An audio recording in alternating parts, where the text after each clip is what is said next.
In addition to the many who came seeking protection under the Contraband Declaration, the number of soldiers arriving at Fortress Monroe was growing as well. Military battalions were growing and organizing. The question of whether to accept more of the newly displaced persons or, more importantly, where to put them loomed larger every day. Chapter 16, Mr. and Mrs. Fowle's Idea. July 16th, 1861.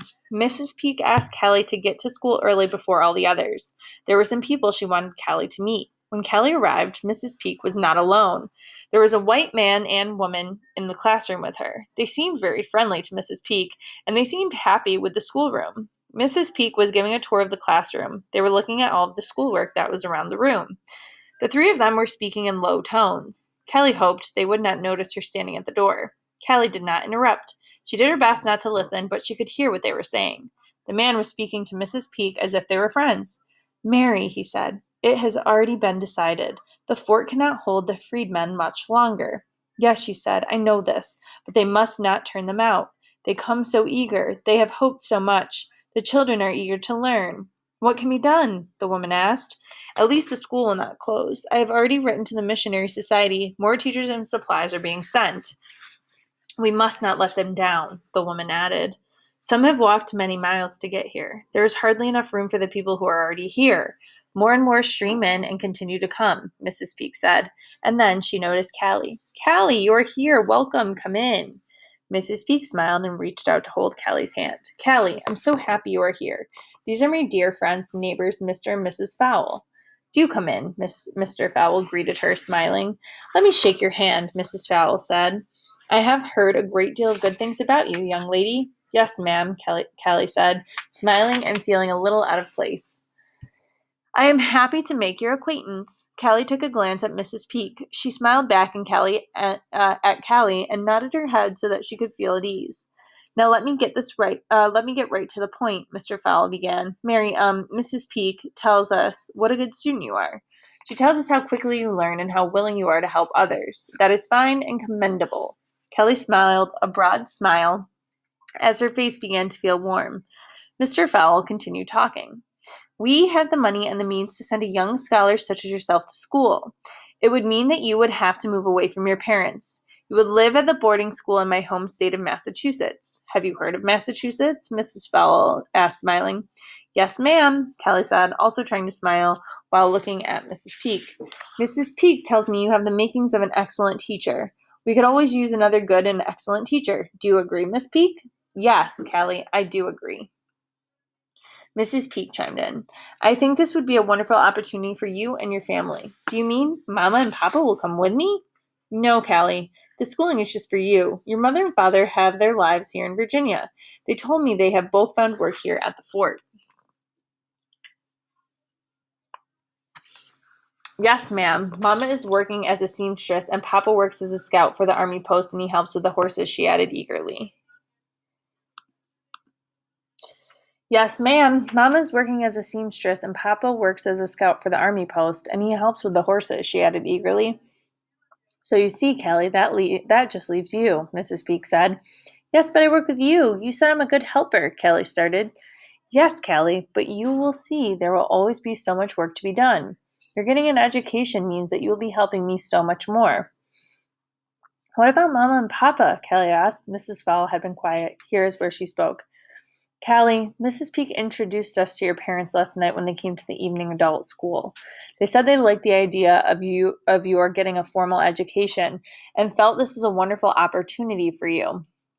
They said they would discuss it with you when you came home, but the decision is completely up to you and your family," Mrs. Fowle said, smiling. Callie thought Mrs. Fowle had a kind-sounding voice. Now Callie was quiet. She did not know where to fix her gaze. Suddenly, Mrs. Peak gave her a hug, and when she hugged her, Callie whispered into her ear. "What did she say?" Mrs. Fowle asked, excited. "You tell them your answer, Callie." Mrs. Peak hugged her.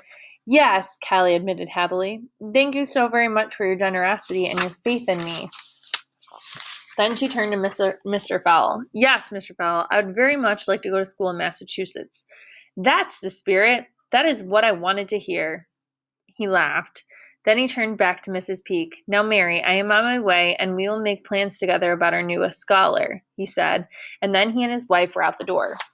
The children were beginning to come into the classroom. The lessons would start soon. "I do not understand, Mrs. Peake," Callie started to cry.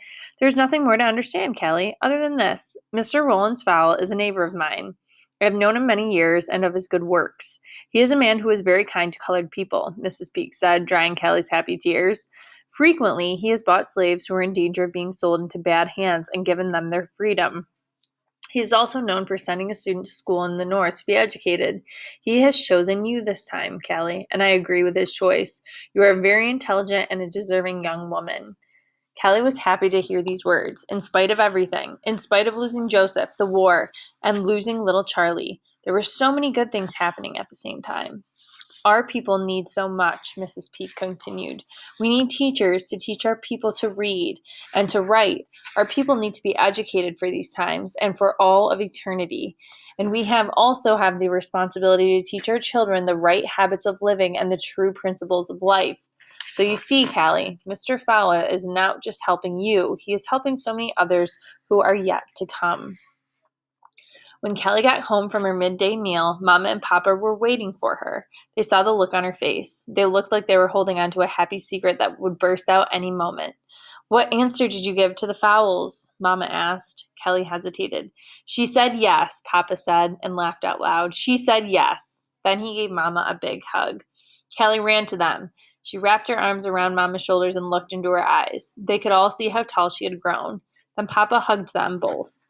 Callie went through the rest of the day feeling mixed up with happy and sad thoughts at the same time. She admitted to herself that she had never considered living one day in a world away from Mama and Papa. That night, sleep did not come easily. Callie listened to the sound of Mama and Papa's breathing. The happenings of the day ran through her mind, keeping her awake. She thought about having to go away from Mama and Papa. She did not want to leave them behind. She did so want to go to school, but she didn't know how to say goodbye.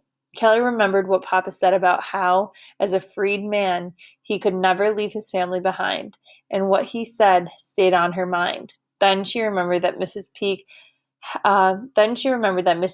had done as much in order to go to school. She thought about that and realized that Papa leaving them was different from her setting out to go to school. Finally, she told herself, those were different times. In these days, in this time, we are all free. That cleared her mind, and she could sleep.